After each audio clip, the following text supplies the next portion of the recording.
piss stinking alley reeking worse than a week-old lavvy.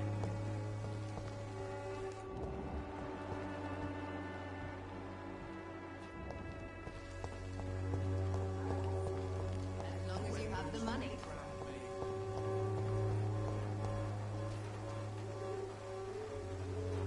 Good evening, miss. Good evening, sir. Are you interested in a miraculous cure for this unknown and deadly epidemic? Actually, I am. Then you have come to the right place. The famous Swanborough cordial is all you need to help keep you in perfect health. Oh, really? Why didn't I hear about it during my studies? I'm Jonathan Reed, by the way. Dr. Jonathan Reed. Ah, my brother has spoken of your research, sir. I'm Loretta Swanborough, and it's always a pleasure to meet a fellow healer. Do you know Nurse Dorothy Crane from the Pembroke Hospital? I'd like to know more about her. I don't like to talk about competition. Competition, you say? Never met her, but it seems she provides some sort of medical care to the poor. The whole thing has to be some sort of scam, if you ask me.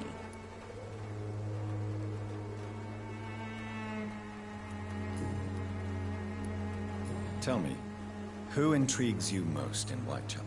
The region itself is something to see, but I would say Camellia the mute florist who gives away her flowers.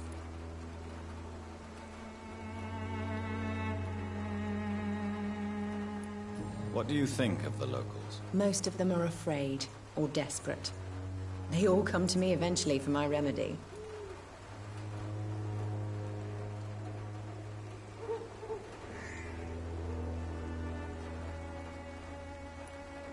Is there anyone I should avoid? Cadogan Bates, without a doubt. The bloody bastard remorselessly exploits poor migrants as soon as they get here.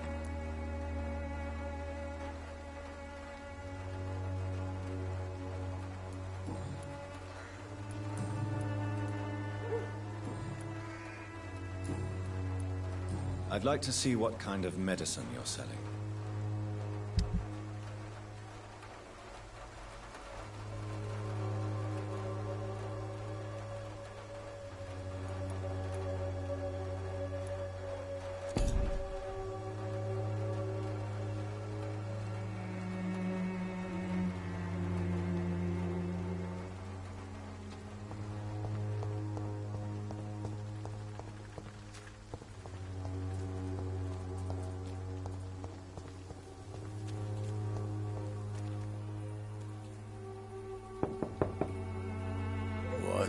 What do you want?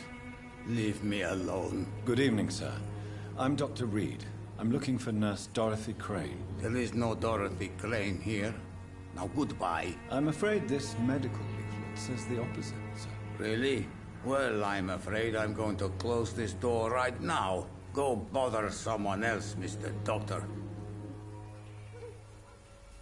To enter that house, I must discover who this man really is. Maybe I could start by observing what he's up to.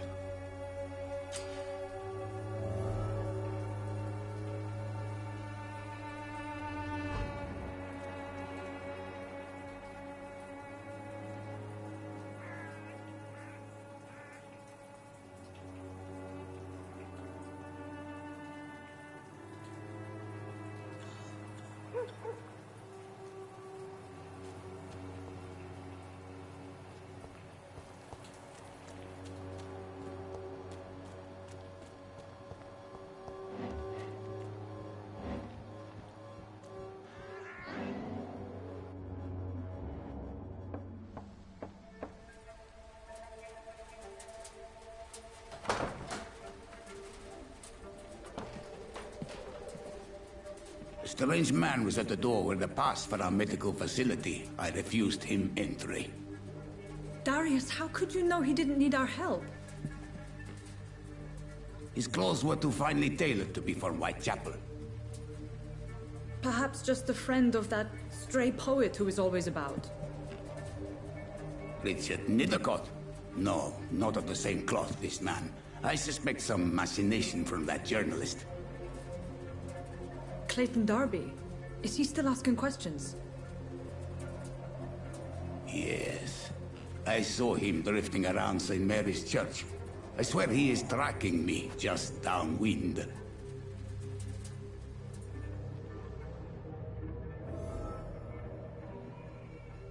I must talk to that journalist or the poet. They must know about death. Nearby the church they just mentioned.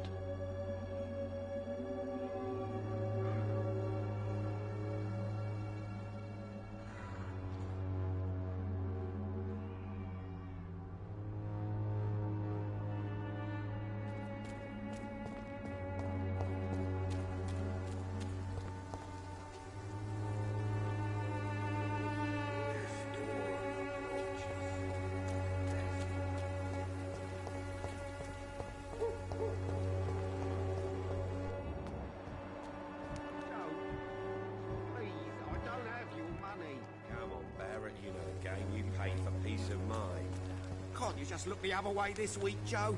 Come on, we can sort it out, right? It's not my call, Barrett. You pay one way or another. Please, Joe. How long have we known each other? We even used to be neighbours, for Christ's sake. I'd prefer not to give you another beating, Barrett.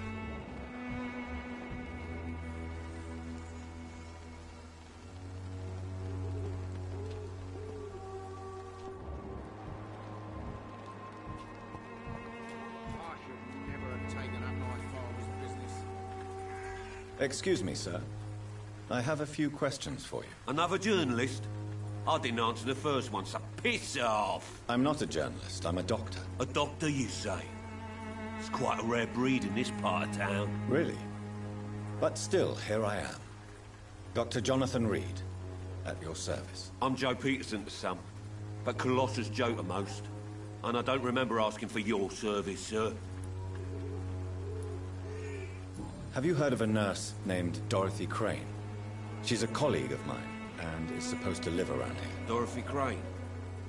Yeah, I know her.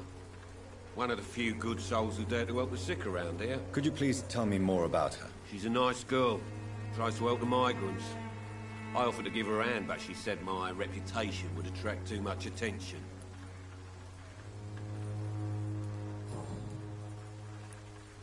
According to you, physicians are scarce in this part of town. Why is that? Not familiar with this neighborhood, are you? I guess your fancy colleagues are too afraid of being stabbed in the back. This part of town does have quite a reputation. Would you say it's justified? Totally. Look at me, for instance. I always look my opponent in the eye before knocking him out. May I ask what you do around here? I do whatever I want, and sometimes even more. Now sod off.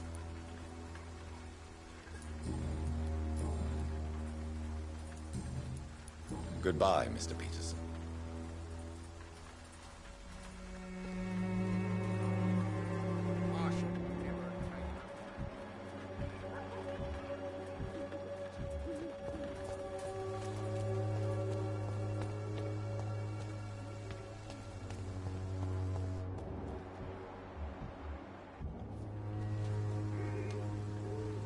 Forgive my interruption. Do not apologize, my son. Father Tobias Whitaker is always happy to teach mortals in Armageddon. I am Dr. Jonathan Reed, and I just have a few questions. A scientist? You are much more lost than I thought, my son. Do you know Nurse Dorothy Crane from the Pembroke Hospital? I'd like to know more about her. I don't like the liberal ideas of nurses, but I especially abhor that Nurse Crane you mentioned. So, you're not exactly a fan of Florence Nightingale's work. But nurses are essential for modern healthcare. Nuns should be the only women allowed to take care of male patients. It's obvious only they have the necessary moral fiber. Why do you hate Nurse Crane more than other nurses? Before coming to London, she was a member of the communist resistance in her country. That's what happens when you let a woman get involved in politics.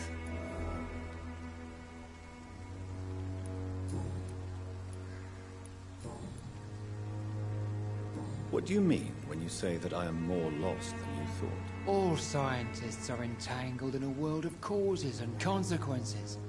And most of them can't see the plain truth. Quite a judgmental opinion, if you ask me. But what do I know? Blinded by science as I am. But you are seeking answers, aren't you? Answers about the Armageddon about to strike the city. Answers about the hidden truth. I am. But the answers I seek are based on facts, not superstition. What do you mean when you say that I am more lost than you thought? All scientists are entangled in a world of causes and consequences. And most of them can't see the plain truth. Quite a judgmental opinion, if you ask me. But what do I know? Blinded by science as I am. But you are seeking answers, aren't you? Answers about the Armageddon about to strike the city. Answers about the hidden truth.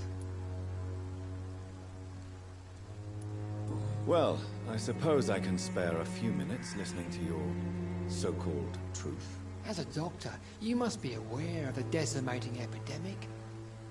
But let me tell you that this so-called Spanish flu is just the beginning of the end. What do you mean? The beast is finally revealing itself, corrupting the flesh, and with my own eyes I have seen them, those minions from the abyss.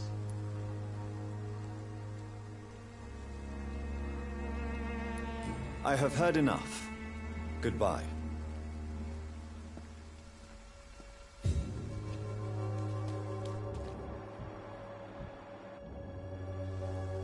Good evening, Mr. Whitaker. It's Father Whitaker, my son. So, are you still lost in your rational delusions?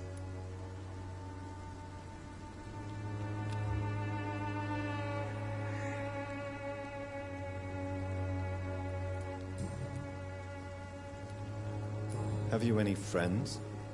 Any family left in these terrible times? No. But I have a disciple I see as my son. He is so devoted. I sent him to preach the good word in the heart of this corrupted city.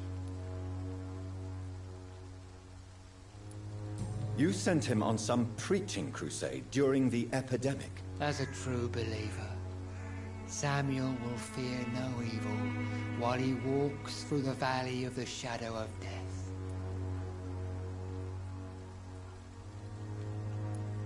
Where did you send him? I sent Samuel to the Stonebridge Cemetery, where the pestilence and evil grows night after night.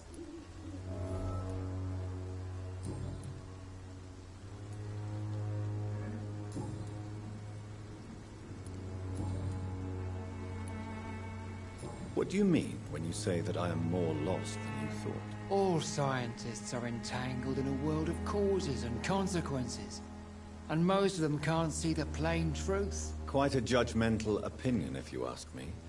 But what do I know? Blinded by science as I am. But you are seeking answers, aren't you? Answers about the Armageddon about to strike the city. Answers about the hidden truth.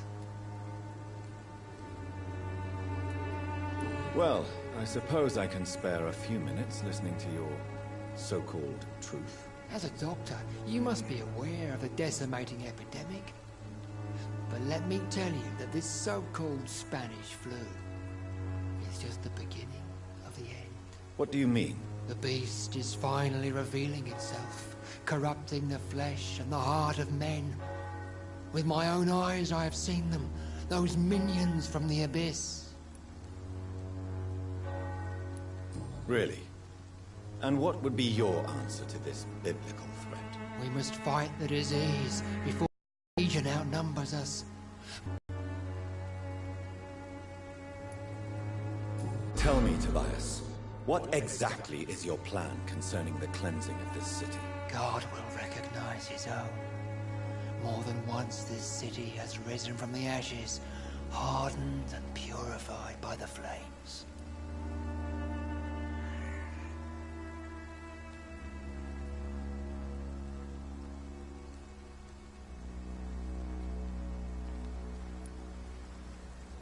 Fire is just the instinctive answer of a caveman facing something he does not understand. This is the 20th century. Your lack of faith is predictable. But my task is to convince rational minds like yours to see the light. This is God's will. You're mad and dangerous. You're nothing but a soulless butcher. A small-time Torquemada. The Savonarola of Whitechapel. My son, if you think salvation is a free gift, go listen to the lies of that pompous fool, Joseph. Joseph, a fool? Vicar Larrabee of St. Mary's Church. While he continues preaching his fraudulent redemption, more and more people die in the streets.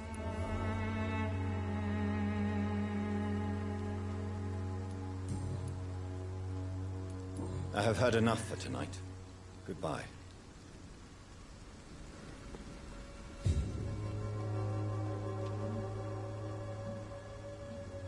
The walls of your home will not protect you, for there is no protection against malevolence. Excuse me, sir. Are you familiar with this part of town? Name's Clayton Darby, reporter. Sorry, I'm new to Whitechapel. But perhaps you could help me since you're a journalist. My name is Jonathan Reed. Dr. Reed, the famous surgeon. I'll gladly help if I'm able, sir.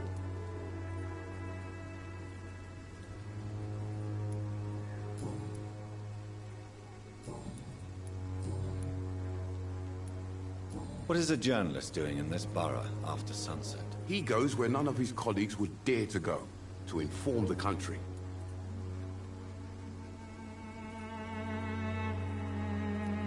So you risk your life to reveal the truth. I saw many reporters do the same during the war. Whitechapel is the crucible of so many untold stories and tragedies. I want people to know them. That's quite honorable of you. But is the public interested? Not at all, sir. And that's why I'm an independent journalist, hoping to sell some stories.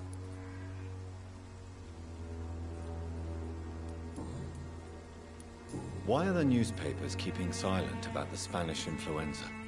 It's as though none of you care. There's a war going on. People shouldn't be demoralized by news of deadly diseases.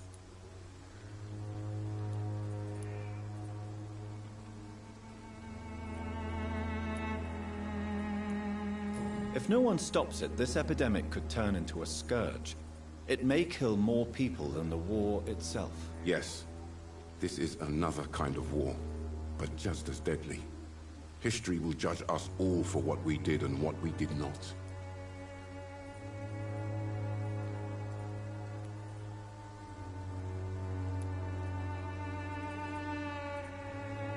Have you any idea of the danger you face in these streets at night? I've had to run and hide more than once from frenzied mobs incensed by the fever. Do you think the flu is really responsible for this, Doctor?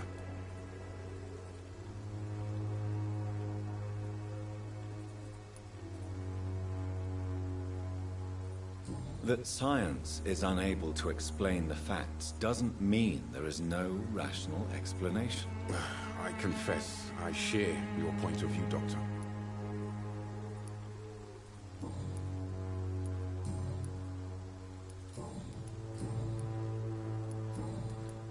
I heard you're investigating an underground medical dispensary in Whitechapel. What do you know about it? Not much, I'm afraid. They are wary of strangers, and I'm not really an acquaintance of theirs. Why do you care?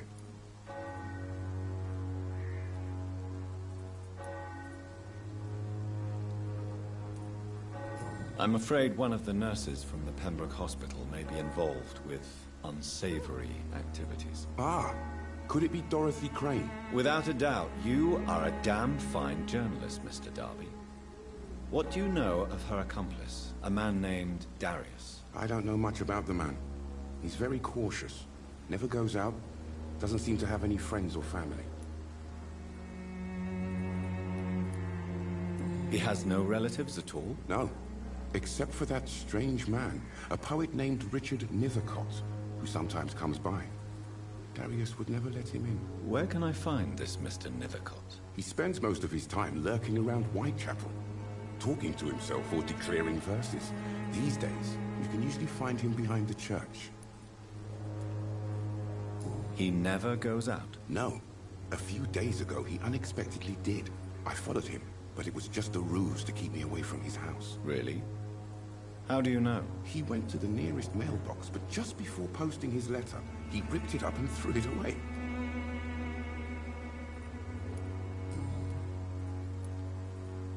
Goodbye, Mr. Darby. Farewell.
Good evening, sir. I'm Dr. Reed. I would like to ask you a few questions. Please be my guest.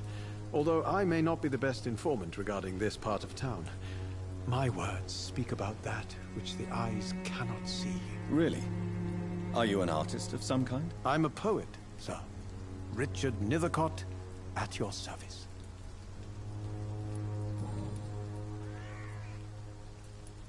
Tell me, Mr. Nethercott, why seek inspiration in Whitechapel? The place is not beautiful per se, but how to explain it? Stirring and challenging.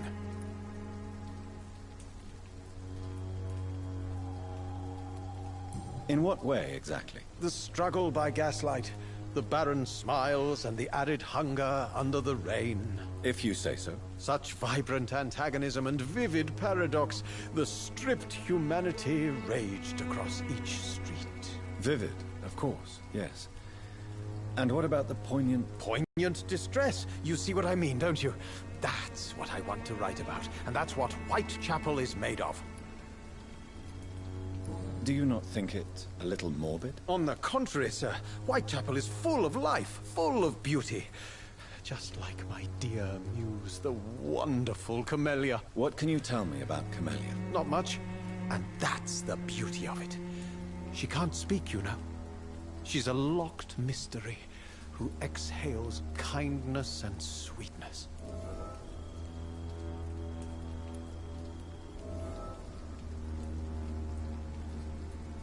And have you ever tried to learn more about her? Where she lives? How she survives? Whom she may know? Maybe I prefer she remains an enigma. Reality can be so dull, don't you think? Perhaps you're just afraid to find out the truth about your muse. One day, perhaps, I'll ask her to come with me. But will she still be my wild flower of Whitechapel if she moves uptown?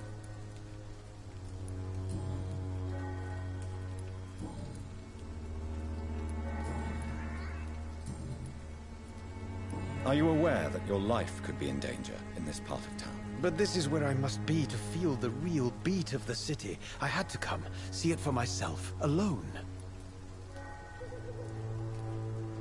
I understand your need for solitude, but it's not safe around here. I don't care. I don't have many friends, Doctor, and my family despises me.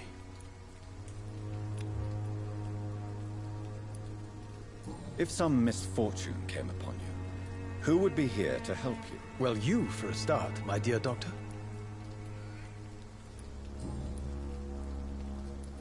May I ask what you're doing at this hour of night, sir? Do you live here? Not at all. I'm just enjoying the pleasure of a quiet walk. Though night talks are always preferable, if you ask me. Especially with strangers. But are you not afraid of the epidemic? Oh, why should I? I see some equity in the Spanish flu. No flesh should be saved, say the scriptures. Good or evil, rich or poor, all are equal in the eyes of the flu. If you say so. But as a physician in a time of epidemic, I must caution you to avoid unnecessary exposure, sir. Thank you, Doctor. But we both know the seeker of truth has to go boldly where the weak dare not. What are your thoughts on the terrible situation in this city? Terrible, you say? No. Of course, the death of so many innocents is a tragedy. But the scourge has not been all bad for the city. Oh, no, sir. What are you talking about? Do you remember London before the flu? Noisy, cacophonic, quiet nowhere to be found. And now, listen to this oddly peaceful silence. Yes. The enjoyable silence of the grave. You have a unique perspective on the situation, I must admit. Most people fail to understand my perspective. I don't blame them. But how could I call myself a poet if I veiled my feelings? What are your thoughts on the terrible situation in this city? Terrible, you say? No. Of course, the death of so many innocents is a tragedy. But the scourge has not been all bad for the city. Oh, no, sir. What are you talking about? Do you remember London before the flu? Noisy, cacophonic, quiet nowhere to be found. And now, listen to this oddly peaceful silence. Yes. The enjoyable silence of the grave. You have a unique perspective on the situation, I must admit. Most people fail to understand my perspective. I don't blame them. But how could I call myself a poet if I veiled my feelings? May I ask you a few questions about the district? Extraordinary part of town, is it not? I'll be glad to help you, if I can. I'm looking for Dorothy Crane, a nurse who lives in this vicinity. Dorothy Crane. Oh, I love the name. The Crane of Whitechapel. Sounds very mysterious. But, sorry, no, never heard of her. What can you tell me about an old man called Darius? Darius Petrescu? Yes, I know him. At first, I thought he was only a small publisher. I invited him to publish my work, but his reaction was pretty clear. Not interested in your talent? Darius is an old political activist who takes delight in printing tracts and lampoons. Those communist activities only require mediocre writing skills.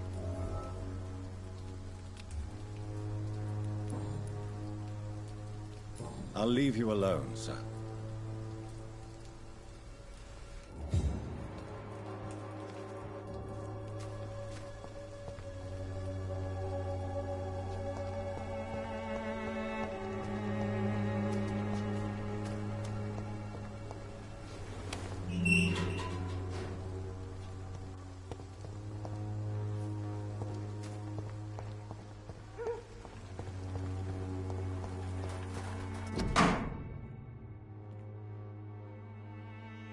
The content of Darius' letter to his children could give me more leverage to enter. Darius is a bit less of a mystery now. It should not be that difficult to incite him to let me in.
Good evening, Mr. Nithercott. And good evening to you too, my good sir. Can I be of any help?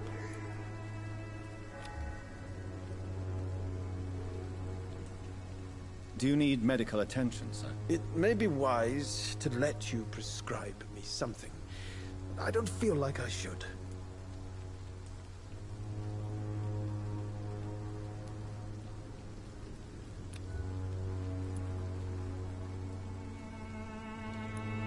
I will see you later. I'll leave you alone, sir.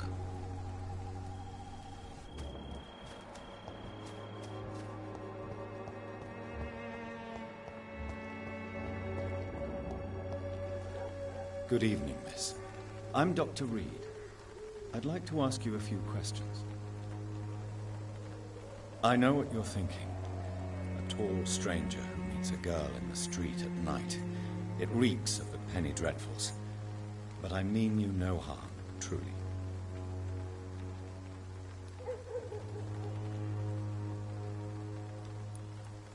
Tell me about Richard Nithercott. I understand he is quite fond of you, Camellia.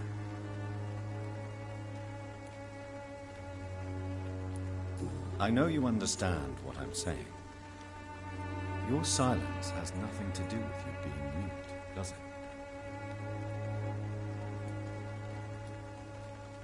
Camellia, I know you work for Dorothy Crane. Please tell me about her secret dispensary. A stubborn and mute comrade. Nurse Crane and Darius Petrescu have been clever. Very well.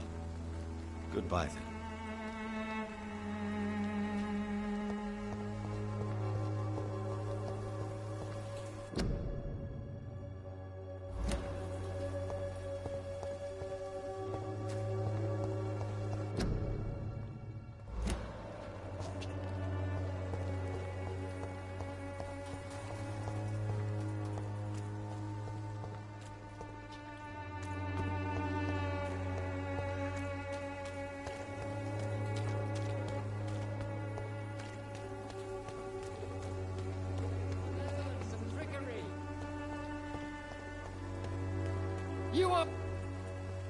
Good evening, Mr. Whitaker.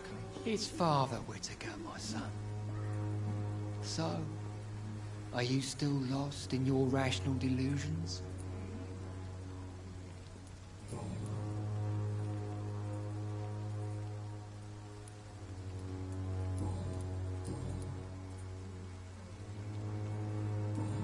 I have heard enough for tonight. Goodbye.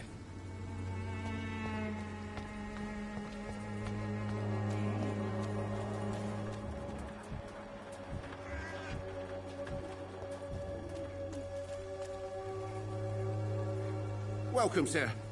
Please, take a browse of my wares. I'm Dr. Reed. I would like to ask you a few questions, if you don't mind. Doctor? Interesting. I'm Barrett Lewis. Usually I don't have time to waste with talk, but at this hour of the night I can hardly refuse.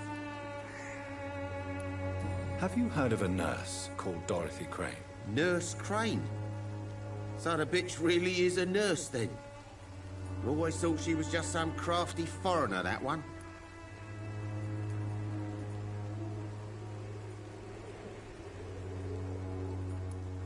Yes, she's a nurse, and quite a good one. What did she do to gain such notoriety? Dorothy Crane ain't even a real name. Something like Dorothea Craniu. Something like that. Came to England fleeing the war, I was told. That doesn't explain why she irritates you so much. Your precious Nurse Crane gives away medical supplies and prescriptions for free. I offered to sell it for a fair cut, but no. Miss Crane wanted to play the quiet saint.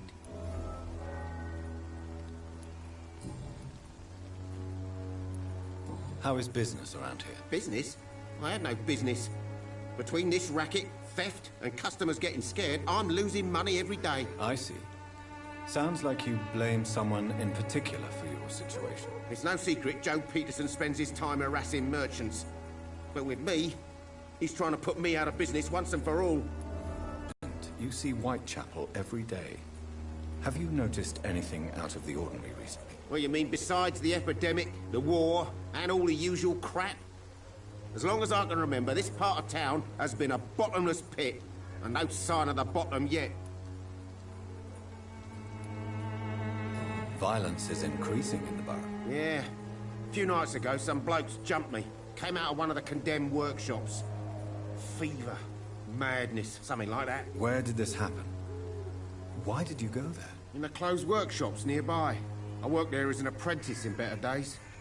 Now I only go to find trinkets or tools. Too bad I was mugged, though. There was good money in that little box of loot I lost. Have you been hurt? No, but that's only because I ran like hell. Those men were raving lunatics, I tell you. Not even able to speak anymore, just screaming.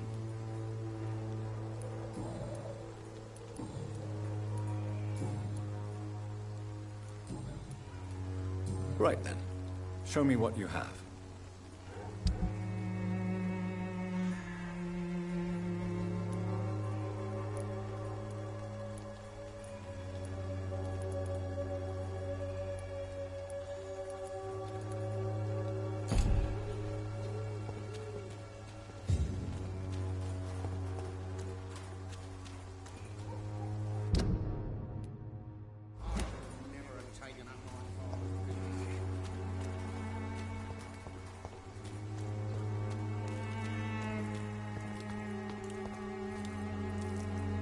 You again?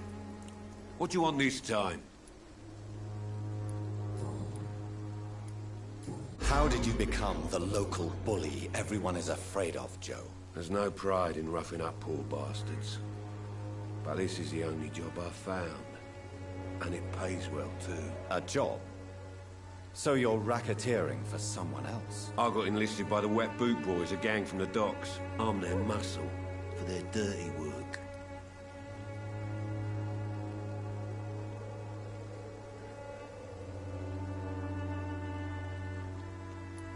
You are a criminal who endorses criminal activity. The least you could do is stop hiding behind this pretense. I don't care what you think, sir. I do what I have to do for my own reasons, and that's that. I'm not sure Mr. Lewis would agree with your by all means necessary philosophy, sir.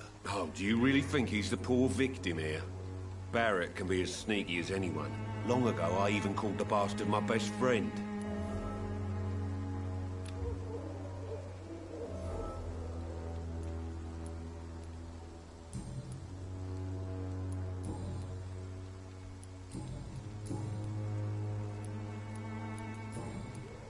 Have you heard of a nurse named Dorothy Crane? She's a colleague of mine, and is supposed to live around here. Dorothy Crane? Yeah, I know her. One of the few good souls who dare to help the sick around here. Could you please tell me more about her? She's a nice girl. Tries to help the migrants. I offered to give her a hand, but she said my reputation would attract too much attention.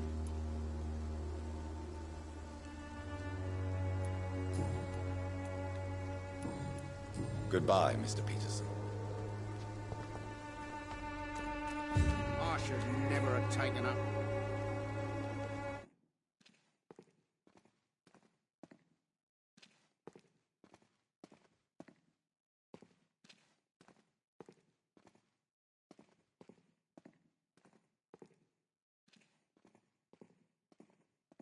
Fancy buying something, sir? You never lose your focus, do you?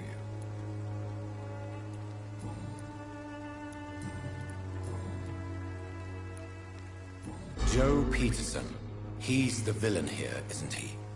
But you seem to know each other. I'd known Joe for years. I saw him box once or twice. He was a friend then. But these days, he's just another thug.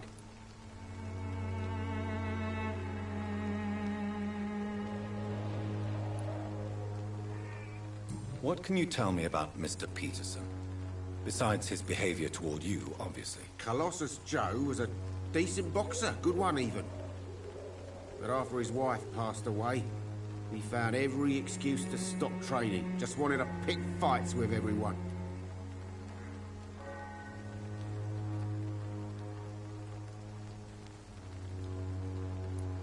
Taking out your anger on others is nothing but cowardice. And colossi are quite famous for tumbling down. We've all had some rough times, ain't we? But most of us don't use our fists to see us through.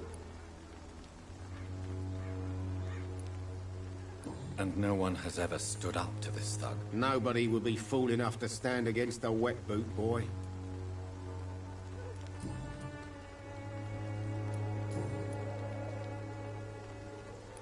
Goodbye for now, Mr. Lewis.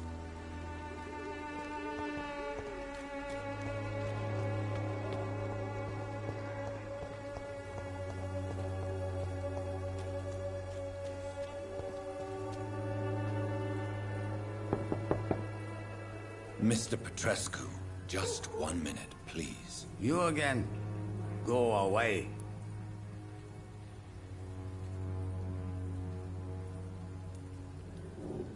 Sir, wait. Stop this nonsense. I know Nurse Crane is here. Shall we speak man to man, you and I? All right. Speak up. Don't you see we're on the same side? We fight to help the poor, sick, and abandoned. I'm nothing like you, Mr. Doctor. Yes, you are. You too believe in providing medical care without charge. You know what we have to sacrifice to make the world a better place. I have to admit your words have conviction. All right, I'll let you see Dorothea. Don't make me regret this, though.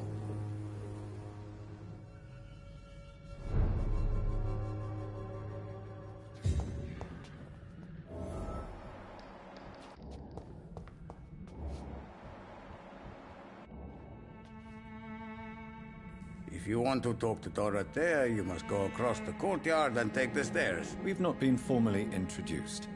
May I ask your name and occupation, sir? I am Darius Petrescu. I'm here to keep snitches and spies away from Dorothea. And I also run this little print shop.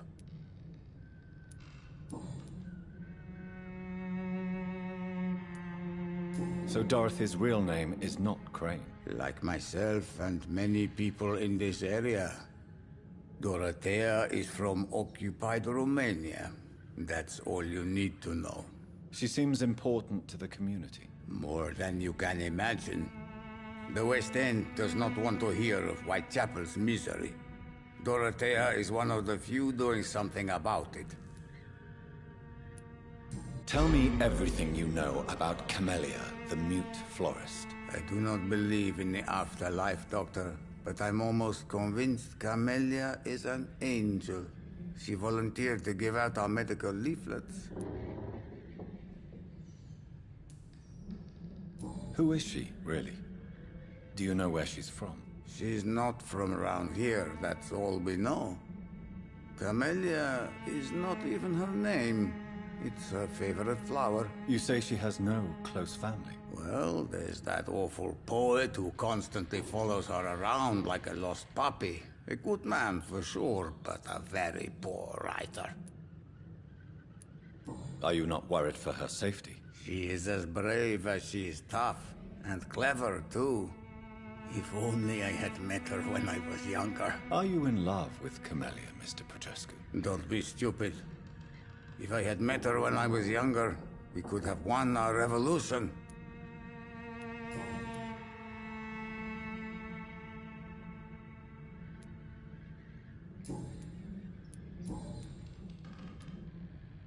I know you fought for your country when it was occupied, Darius. Tell me more about it. I know my days are numbered, and I know I won't see my homeland again. But I fought for Romania all my life, and I will until my last breath. But Romania escaped the grasp of the Austro-Hungarian Empire. It's a free country again. It is not the country I fought for. My homeland is not appeased, Doctor. But I still see a dark future ahead for my people. Do you have any family left, Mr. Petrescu? Children or grandchildren? Who knows?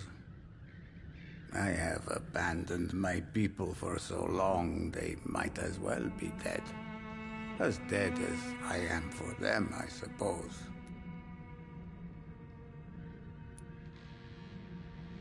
Don't be embarrassed, sir. If you must know, my own father disappeared many years ago, and I forgave him. It's quite awkward to talk about our families like this, but thank you, Dr. Reed. I appreciate your trust. This war won't last forever. Did you ever think of returning to your country now it's free? No. I have taught strength and determination to my sons and daughters. I'm an old, dying man who only has memories of better times to cherish. How did you meet Nurse Crane, Darius? Why does she trust you? I'm her oldest friend in England. Dorothea and I share many ideas about this country and about the country we left. You mean occupied Romania, don't you? Even if not directly, I fought against your enemies. Really? Then perhaps you have more in common with Dorothea than meets the eye, Dr. Reed.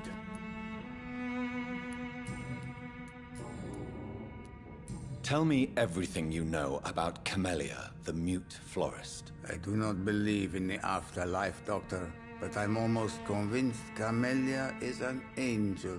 She volunteered to give out our medical leaflets. Goodbye, Mr. Petrescu.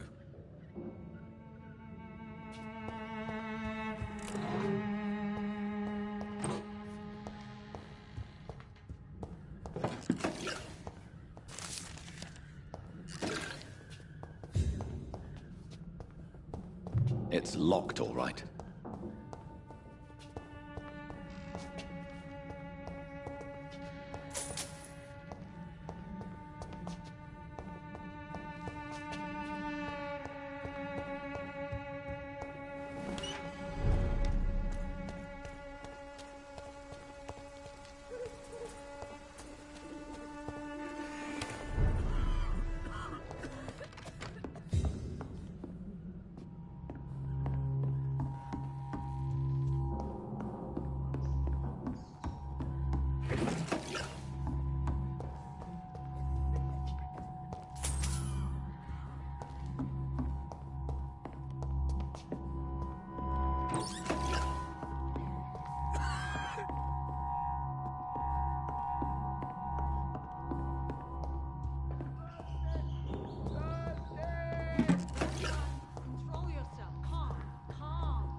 What do we have here, nurse? Patient Razvan Vasily. High fever running on 3 days.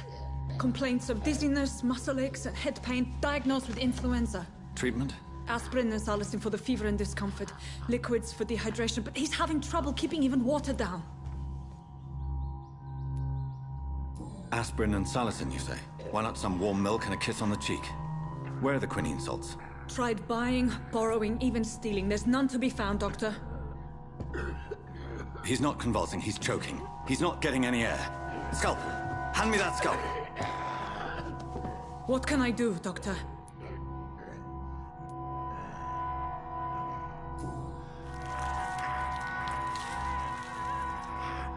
I need to perform a tracheostomy. Short pipe.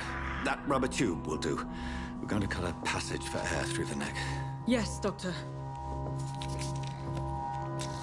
He's breathing again, but he's coughing up blood. Internal hemorrhaging. I need to make another incision into the chest cavity to drain the fluids from the lung. Prepare another tube. A thoracostomy? Doctor, we've nothing to fight the infection. We need an aseptic environment.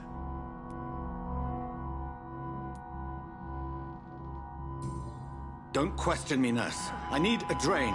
Now. Yes, Doctor.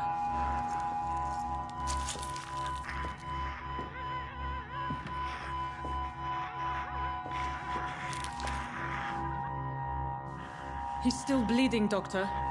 I'm losing his pulse. The drain must have punctured the intercostal artery.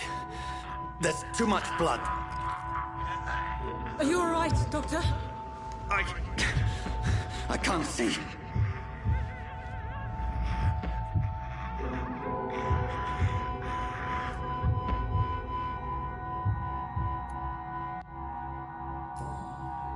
Yes, I have this, nurse. Allow me to finish the procedure alone. I need the room. I'd prefer to stay and see this through. This is my patient, Doctor. I have needle and thread for stitching the wound.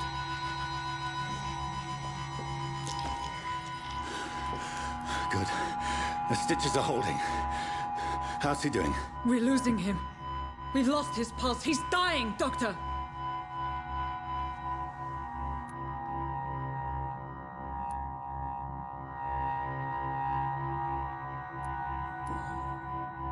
Cardiac massage, now. Cardiac... What? Are you making this up as you go along?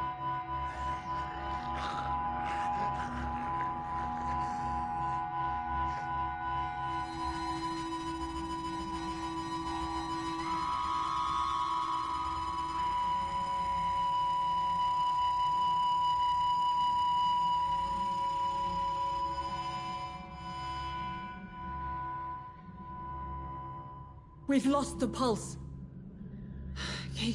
He's gone, Doctor. Nurse, we did everything we could. Truly? Everything you could. Is that how you'll report this in your log? Is this how the war went? Piling up one poor corpse beside the next? This was not an influenza-induced seizure. I've never seen symptoms like these on the continent. Neither have I. But the previous symptoms leading up to this attack were the same, indistinguishable from the epidemic. No. There was something more vile in these reactions. Something primitive. There have been numerous reports of mental breakdowns caused by the fever that accompanies the flu itself, Doctor. Yes, but... I'd best take some samples of the blood for analysis.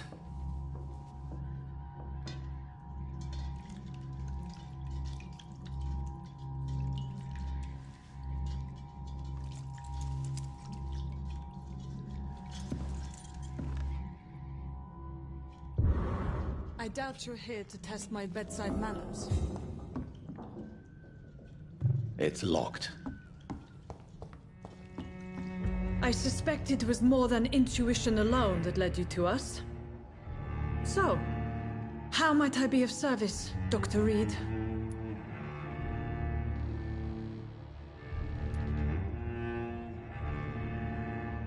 I've come to put an end to this insufferable blackmailing, Dorothy. Doctor, you think your warnings scare me? I've stolen and plied, blackmailed and lied, but what else am I to do? I'm all these people have.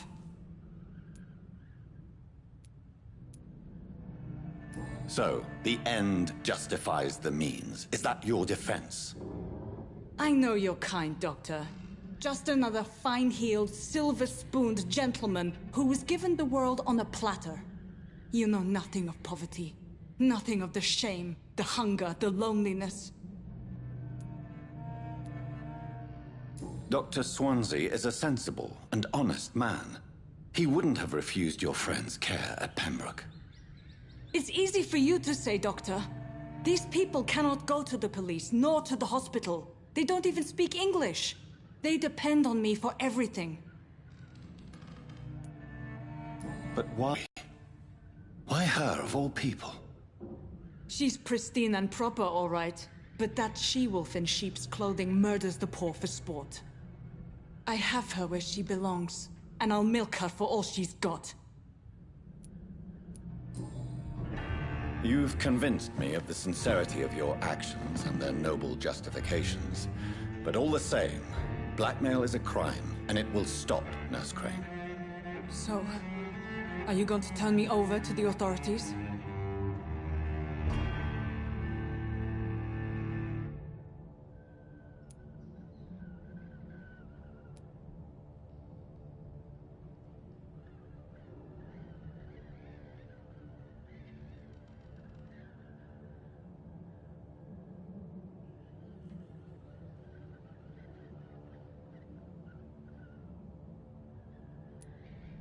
Listen very carefully, Dorothy.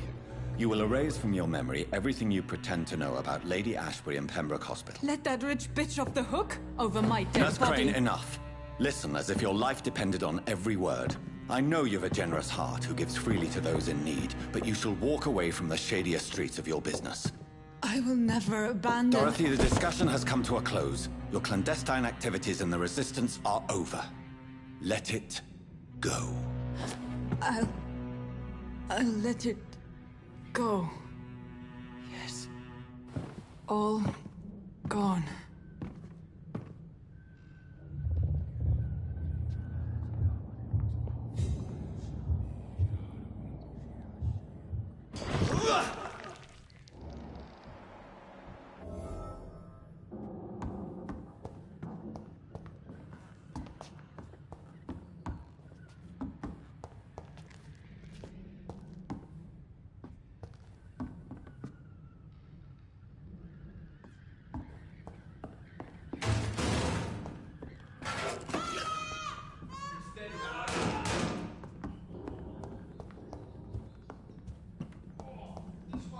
It's locked, all right.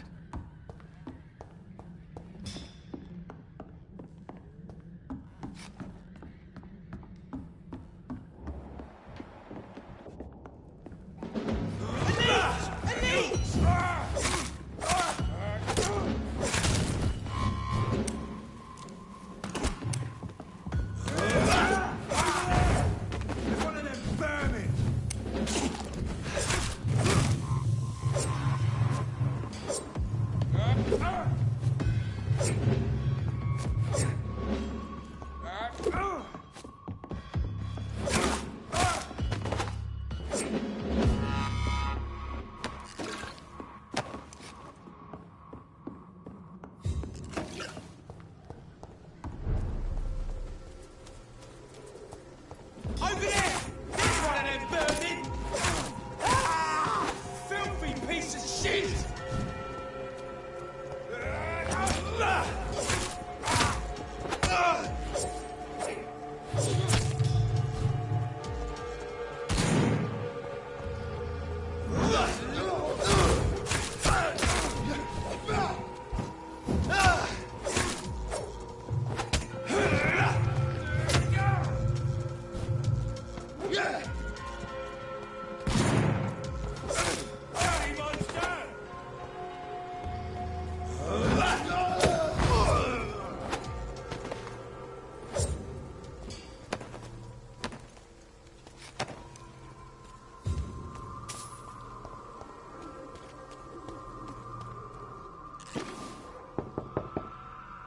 Hello, Mr. Petrescu. Hello, Dr. Reed. Come on in.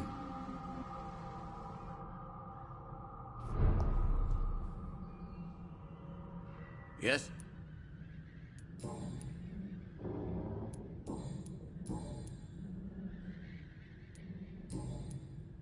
Goodbye, Mr. Petrescu.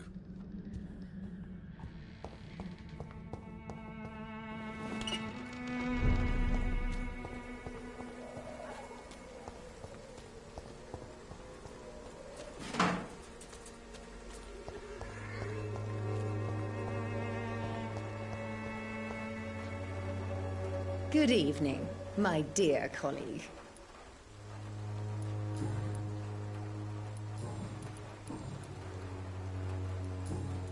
Goodbye, Miss Swanborough. Perhaps we'll talk again. The Swanborough cordial can be the answer to all your problems. When Booze will be proud of me.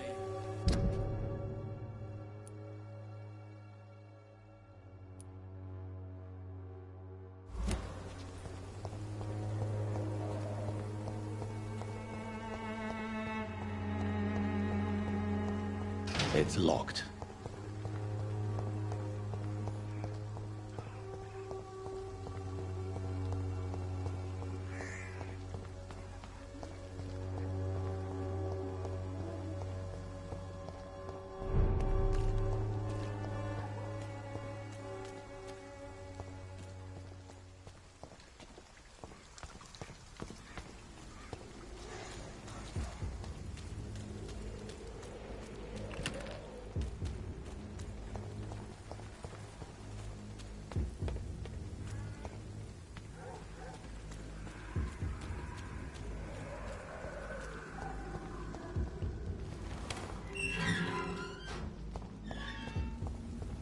Human blood.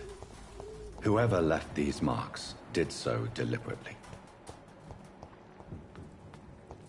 Kill it, boy! Burn it, boy! Die, vermin!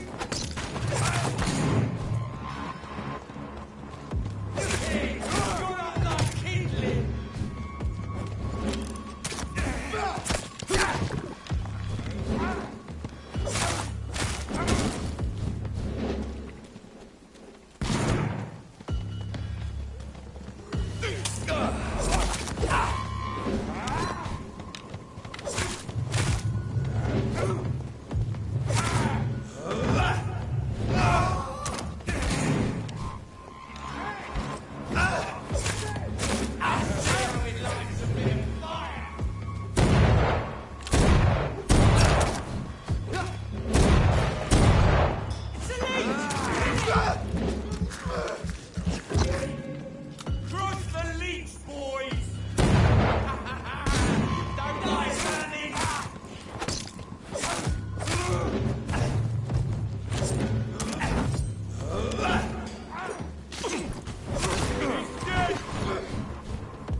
heals you.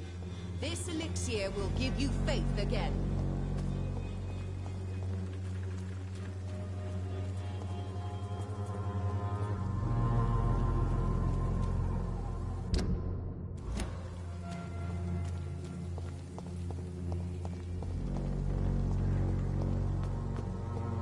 Joe, please, I don't have your money. Come on, Barrett, you know the game. You pay for...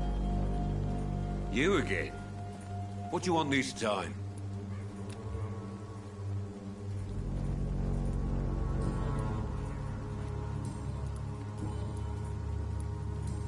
Goodbye, Mr. Peterson.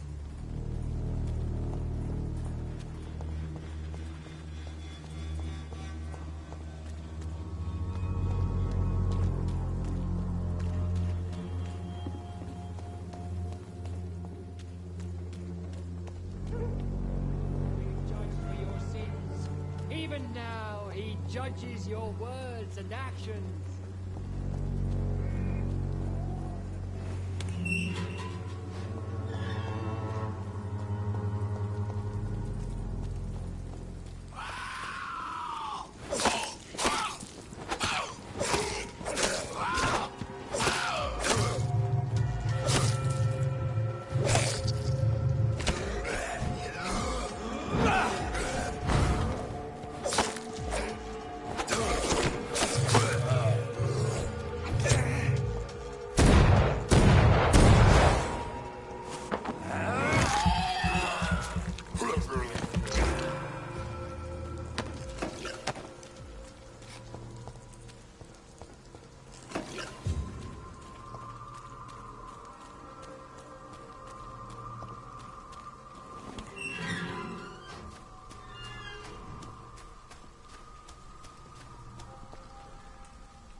Good evening, Mr. Nithercott. And good evening to you too, my good sir. Can I be of any help?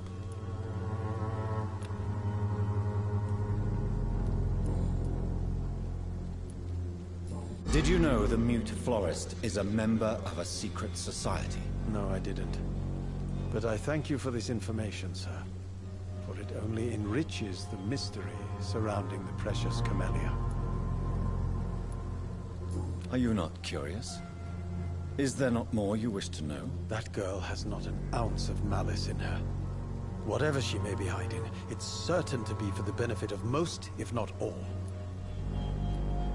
I fear you are a hopeless romantic, Mr. Nithercott. Guilty as charged, Dr. Reed.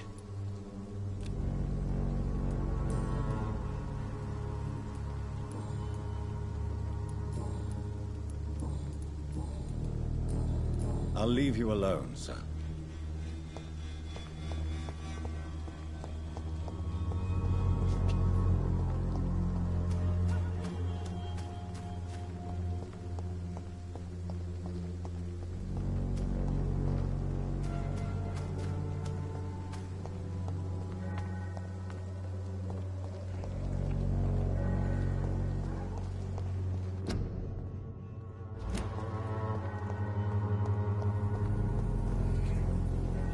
Hello again, miss.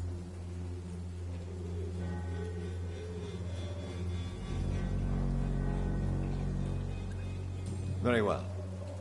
Goodbye, then.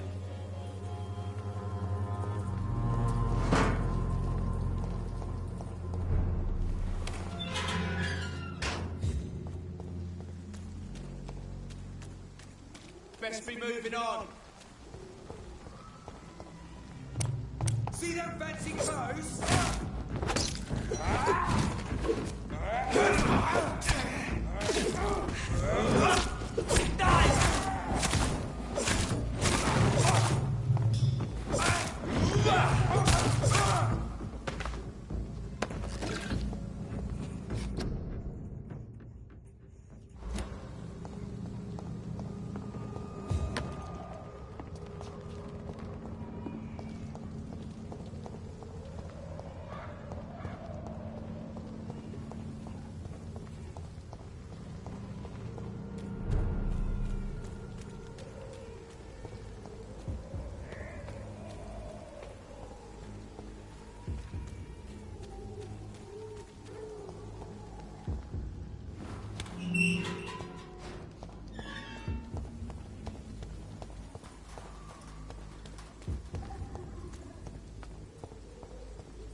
It's locked, all right.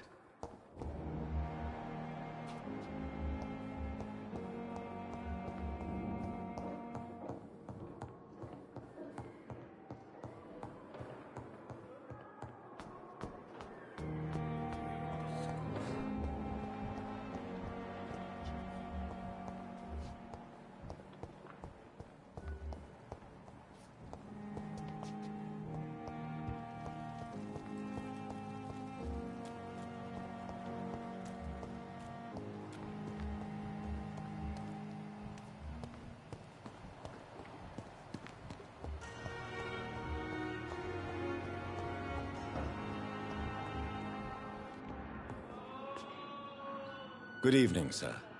I'm Dr. Reed. May I help you? I don't know if a third opinion is needed. Your colleagues are already arguing about my condition. I see. Would you mind telling me more about your situation? I'm Harvey Fiddick. All I want is to get me bloody arm fixed properly.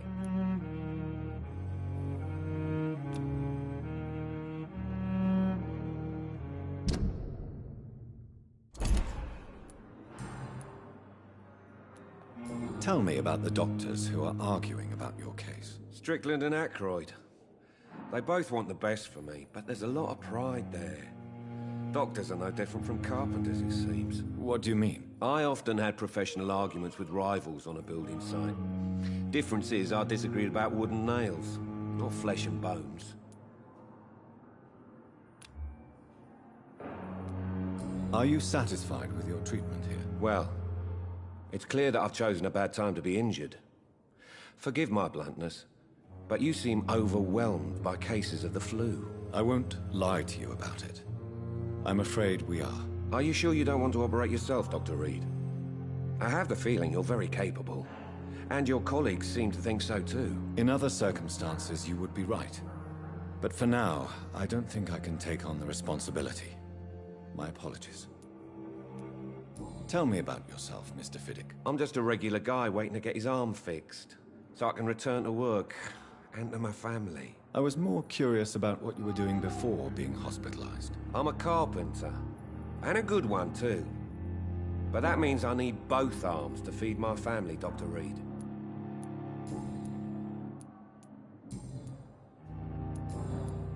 Goodbye for now, Mr. Fiddick. I'll see you later. I will not let you down, my boy.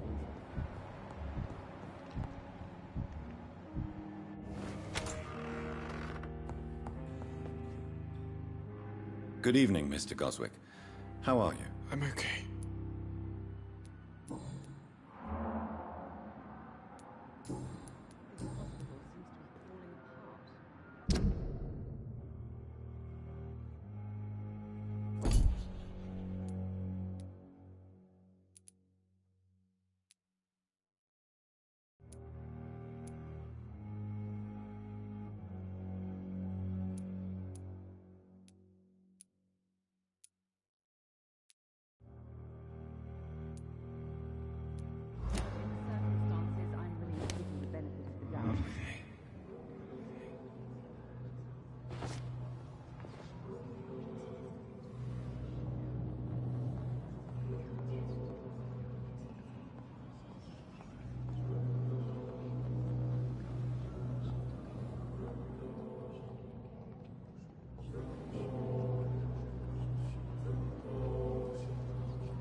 Feel the peace I was looking for. Mother, were you right all along? I'm so sorry. I'm so sorry.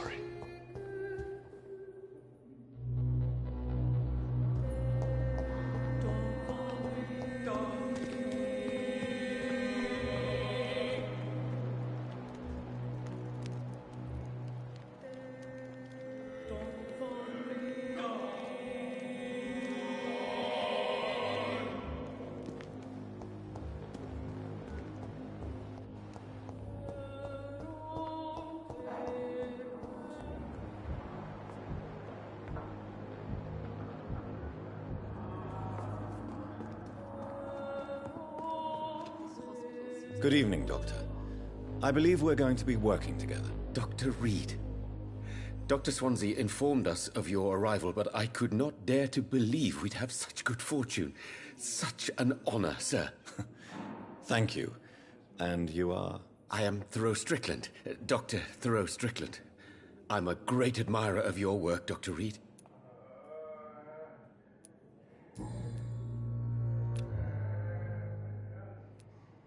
What do you think of Dr. Ackroyd's aversion to modern medical methods? It's a shame he's so narrow-minded. Dr. Swansea taught me that science is about exploring uncharted territory.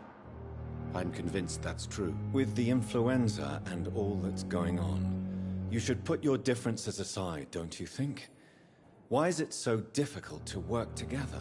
I believe that if Dr. Ackroyd had been the one to discover the transfusion process, he would be the first to recommend its use. So you question of jealousy and pride. Dr. Ackroyd is as proud as he is blinded by his obsolete concept of medical science. Please, could you tell me something about yourself? I'm a great admirer of your work concerning blood transfusion, Dr. Reed. I run my own experiments. I'm convinced it's the future.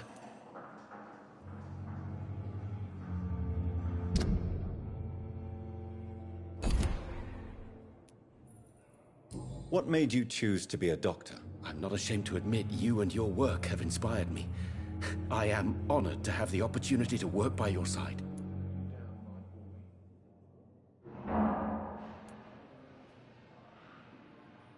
It's always a pleasure to share scientific and medical knowledge with someone eager to learn. I'll be glad to help you if I can. This epidemic may be the century's most terrible disaster, but I'm convinced that we, as doctors, are the only ones able to defeat it. I based my technique on my mentor's research. He helped me perfect my method. What is yours? I'd rather not talk about it. For now, it's just theories and first approach. My process is purely experimental and unsuccessful. As long as you're cautious and methodical, you may remain empty-handed, but you won't fail. You're not the first one to warn me, but I am convinced knowledge is the main weapon against the ravages of this epidemic. What can you tell me about the Pembroke? Well, it has always been an honor to work with Dr. Swansea. But with your arrival, I can't think of a better opportunity to learn about blood transfusion. You seem quite optimistic. It's a rare and precious attitude in these difficult times. I'm convinced that this epidemic is a test of endurance and dedication for us men of science. Questions remain about our capacity to resolve the situation. True, true. Last summer, during the first wave of the epidemic, I used to joke with Milton about the extra work. We're not smiling now. Do you need help with anything in particular? Well, yes, maybe. I'm waiting for a batch of products I ordered for my personal research, yet my supplier seems to have vanished. Do you want me to play the errand boy for you? Oh no, Dr. Reed. But if you went personally to his shop, what with your reputation and all, he wouldn't dare to refuse the products I need. I see. Well, give me the address, for I may pass by if I have time.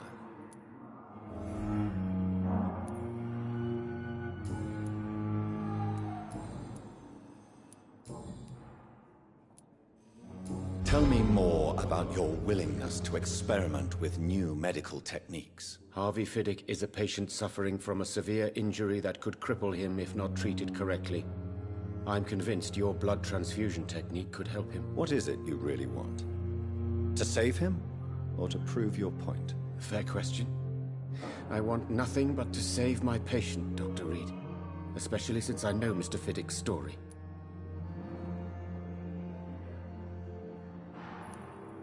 This personal involvement could also appear to be a lack of impartiality.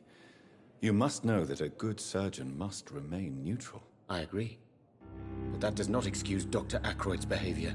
A man who did not even take time to converse with his patient. Do you think keeping his distance was a mistake? All I know is that I'm taking care of human beings with desires, hopes, and fears. Not some biological machine comprised of blood, bones, and flesh. Tell me Mr. Fiddick's story. Our first diagnosis was compromised because Mr. Fiddick lied to us about the real origin of his injury. He first claimed it was an accident. But why would he hide such crucial information from us? Because he is a proud father, ashamed of putting his children at risk because of his own negligence.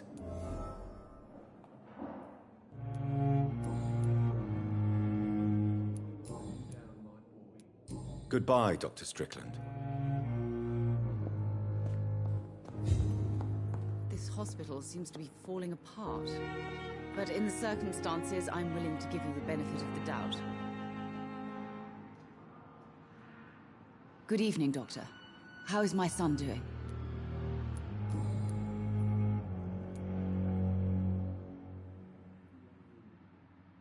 I've read your son's medical report, Beatrice. It's not the flu or anything life-threatening.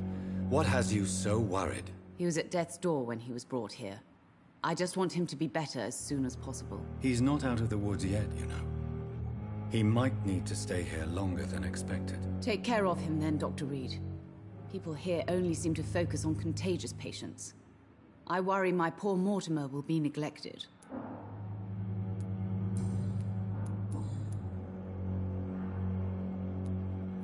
I have read your son's suicide note. It was not an impulsive gesture, nor was it his first attempt. He threatened to kill himself a few times before. But I never thought he would dare to punish me this much. Punish you? Why? I've known for a long time he was not happy with his life. But I always hoped he cared enough to avoid making me suffer like this. You realize your son could try to kill himself again? He might succeed next time. I think about it every minute. But I won't stop fighting for my son's future. That's how much I love him.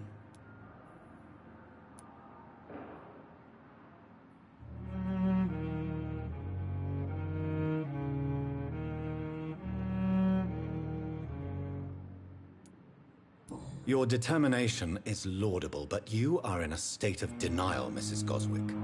Your son has a very strong death wish. How dare you talk to a mother like that? Talk to me like that? I'm only trying to be honest, Mrs. Goswick. As painful as this fatal end may be for you, you have to accept this is a possibility. No. I'll never accept it. If my son was to die under your care, well, you have no idea what I'm capable of, Dr. Reed.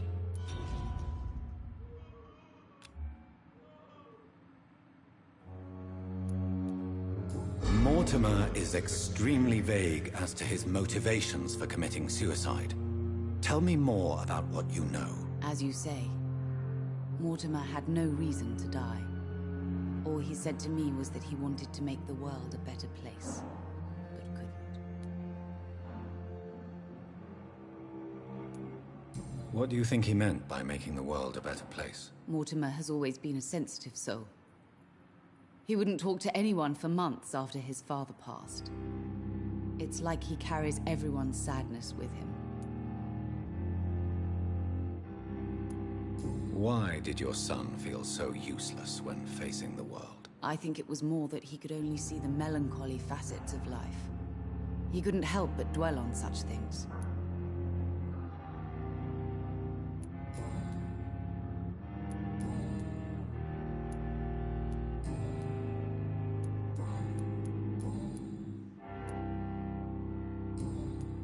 Goodbye, Mrs. Goswick.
Good evening, Milton. Good evening, Doctor. Still trying to save lives?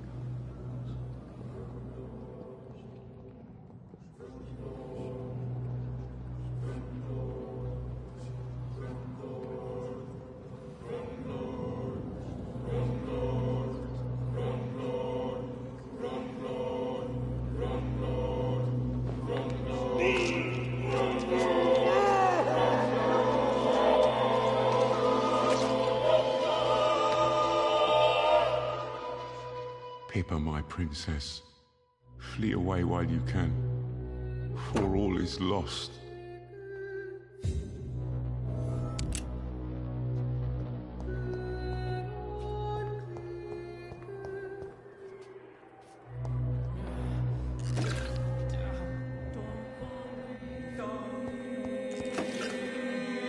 Good evening, miss. I'm Dr. Reed, a new surgeon at the Pembroke Hospital. And who are you? Your name has no meaning to me, mortal. You're nothing but dust blown by the winds of eternity. I beg your pardon? What are you begging for, mortal? My clemency? Well, tonight maybe I'm inclined to mercy. You'll never forget the night you met Thelma Howcroft. You keep calling me mortal. Why is that? And if I'm mortal, what are you? Well, Dr. Reed, if you must know, I'm a vampire.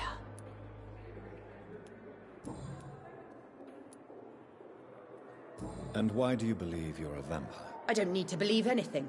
It is what I am. It is what I feel within this hollow shell of flesh.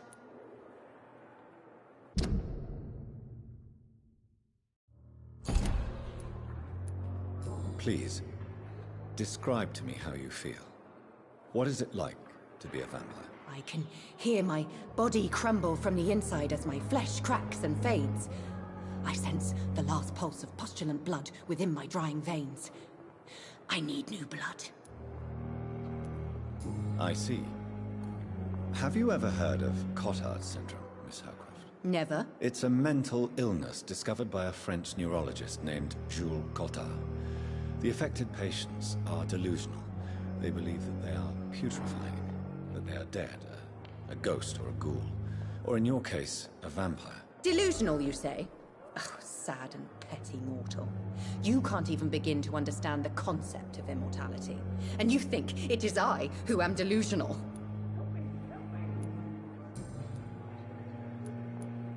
I'm assuming you must be a patient here. Am I right, Miss Howcroft?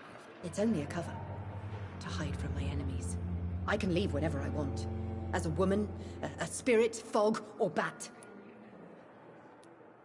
Who are these enemies you mentioned? Can you describe them? I cannot say for sure. But I sense their eyes on me from nearby. I feel them watching me every time I visit the garden near the morgue. The staff here are not your enemy. They're here to help you, to care for you. I'm not speaking of the doctors in white. I'm speaking of the men and women who hunt me. For I am a vampire. I see. Don't worry. These people will not find you here. I'll personally make sure they leave you alone. Thank you, mortal. But do not interfere with them, for you are no match for those that hunt me.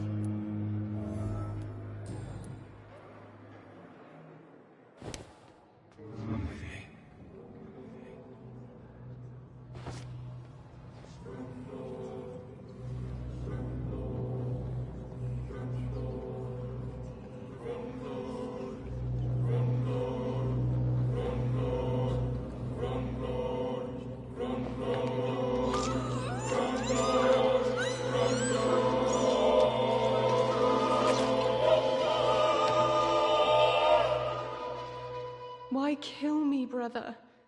We could have ruled this land together, and forever.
Thelma Howcroft said she was being watched by vampire hunters.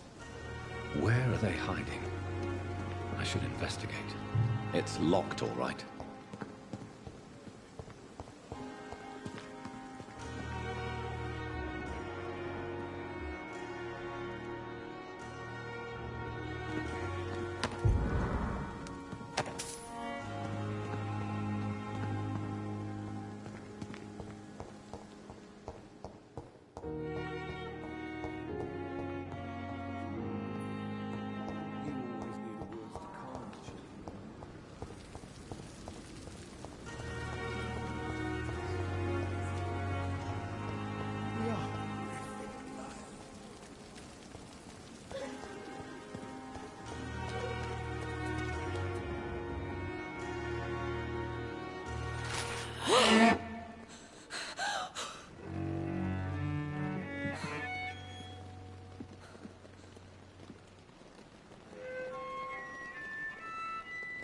I would ask you to avert your eyes, sir.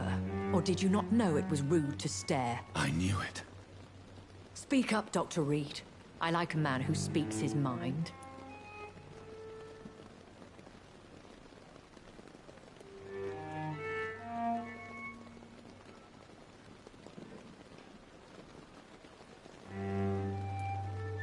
Hiding your true appetites behind a facade of compassion. Bravo. Very clever indeed. Spare me your sarcasm, Jonathan. You are but newly born in this world.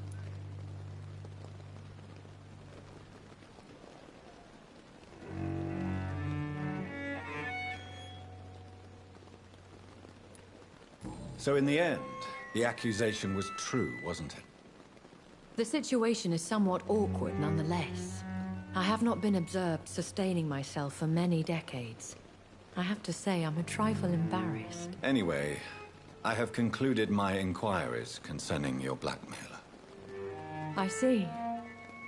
Please excuse my agitated state. Under normal circumstances, I wouldn't let anyone see me in this condition. The case is closed, your ladyship. The person who took advantage of you has, shall we say, seen the error of her ways. So who was it? My lady, the blackmailer was dealt with using the utmost discretion. The culprit's identity is of no relevance. Thank you, Jonathan. That is exactly what I needed from you. You have proven your loyalty, so, as a friend, please accept this small token of my appreciation. Thank you, my lady. If you have an inclination to learn more about vampires or your current situation, I will be glad to aid you in your quest for knowledge.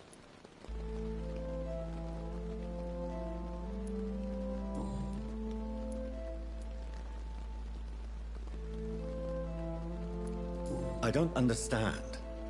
Why was I created and then left for dead?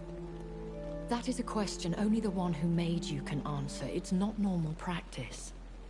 I doubt even if you find him, he will answer you, considering how cruelly he treated you.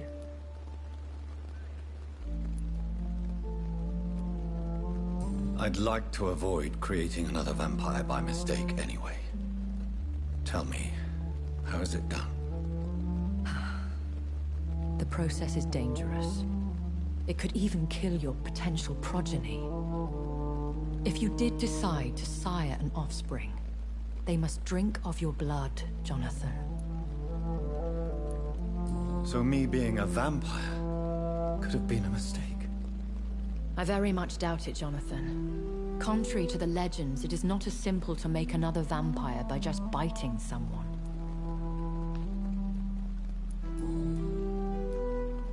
I've been hearing a voice talking in my head. Is this some kind of insanity? It feels like the voice of the vampire that created me. Hush. Tell no one this. It would be unwise to talk of such things amongst British immortals. Speak no more of your maker.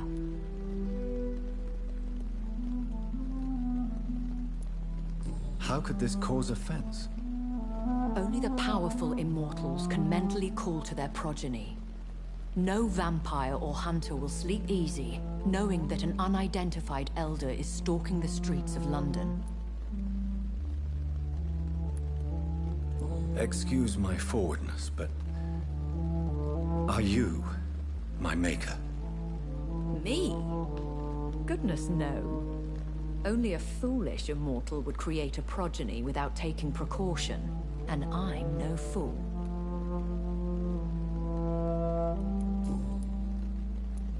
A vampire? Is that what I am? What we are? Such a crude word, defined by penny dreadfuls and drunken hacks. No.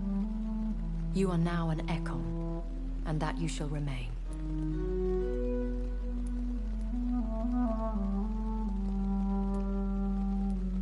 Are you an Ekon too? Yes, I am. We are the closest thing to what man refers to as vampires. Forget what you think you know about us.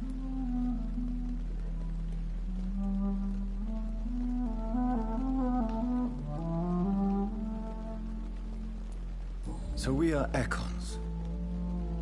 How can I identify us amongst other vampires? How to put it?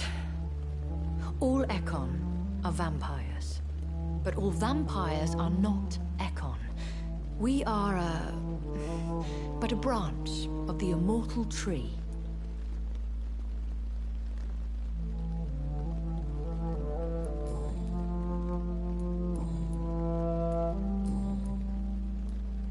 Why did you save me in the canning factory? I could hardly stand by and watch such a promising young blood as yourself be torn to shreds by some gutter scowl.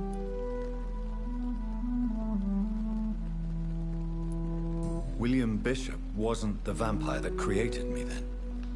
No, Jonathan. Whatever their strength and demeanor, Scowls are the progeny of careless vampires. It cannot be the other way round.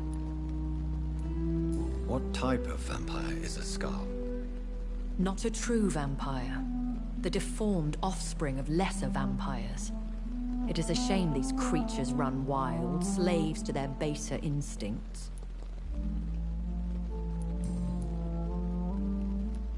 Why does Dr. Swansea allow you to feed on the patients of the hospital? Dr. Swansea is a good and compassionate man. He is trying to find a solution for our hunger. Until that happens, he is clever enough to understand that I only feed upon the dying. What do you know about this Brotherhood of St. Paul's Stole? The Brotherhood is well known amongst London vampire society. As long as our kind is discreet, and as long as they do not interfere, we have come to a mutual understanding.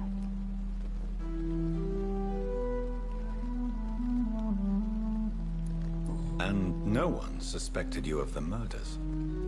As you well know, suspicion has recently fallen on me of killing for pleasure. But you have my word, Jonathan. I take no pleasure in taking a life. I know this is beyond the pale, but may I inquire your age? Really? And I thought you were gentlemen. If you must know, I'm 27. I've been 27 for a long time now, and 27 I shall remain. Very well, but I believe there is more to this than you are saying. A lady has to have some secrets. And who bestowed upon you this eternal youth? My maker. He left this isle a long time ago.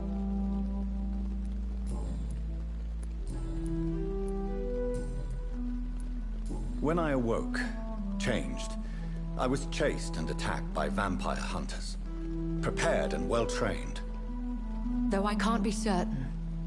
More than likely, it was the once glorious Guard of Priwen. Once glorious, but still dangerous. They have seen better days, but all fanatics are dangerous.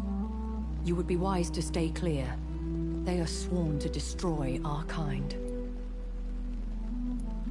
You make them sound like some sort of cult. More a society. And like all the best ones, a secret society. I thought them almost gone, but it seemed they have been recruiting. I've been away from London and England for 3 years. This isn't the city I remember. Things have gone from bad to worse here, Jonathan. I've lived in this city for a long time, and I've never seen it like this. The Spanish flu has hit London that bad. Yes, but it's not just that. I've heard things. Things I've not heard for a very, very long time. There are whispers in the shadows. Something far worse than the Spanish flu is here in the city.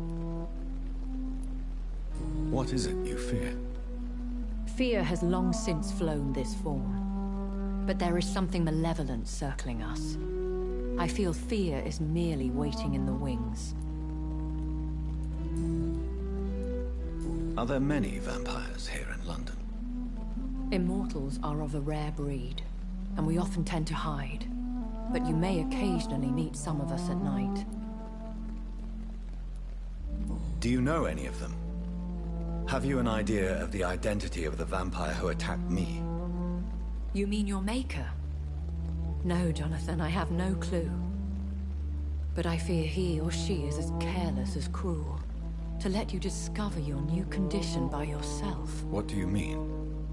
Every now and then, you may discover an immortal in the deep... But we are a rare and reclusive breed. Our progeny is almost never accidental. Will they all be as affable as you, my lady? I do not see why not. But remember, even the shark smiles before he bites. That sounds like a lesson from experience. Vampire politics are as intricate and sometimes tedious as a game of chess in a gentleman's club. I've learned from experience it is best to decline to play.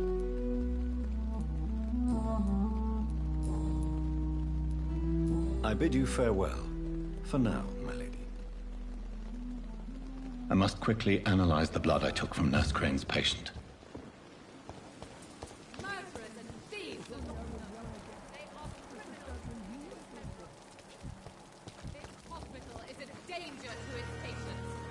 Good evening, Dr. Tibbets. Dr. Reed, any good news to share?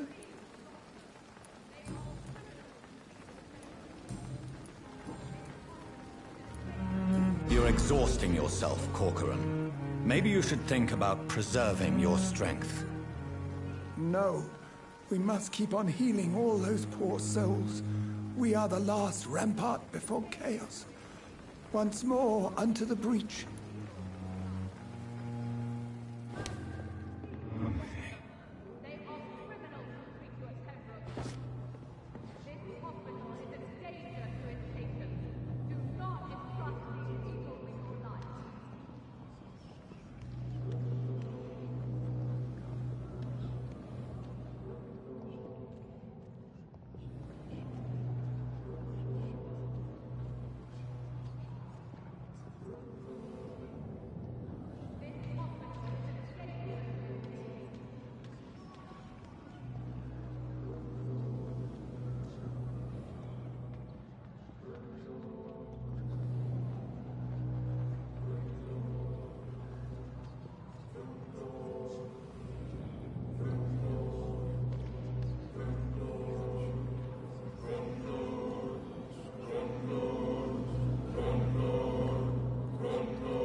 I'm sorry, Nurse Brannigan.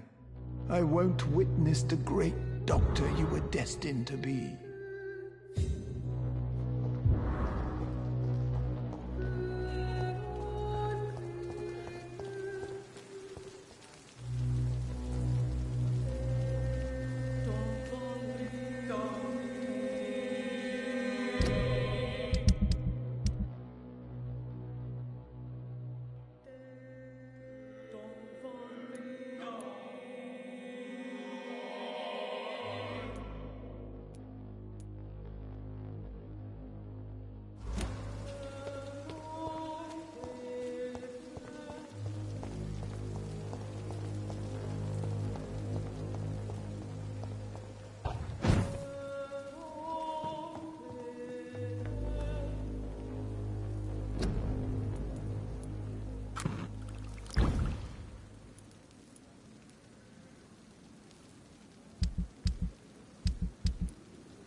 Razvan Vasily was infected by Spanish flu, but also has the highly unstable blood of the Scowls.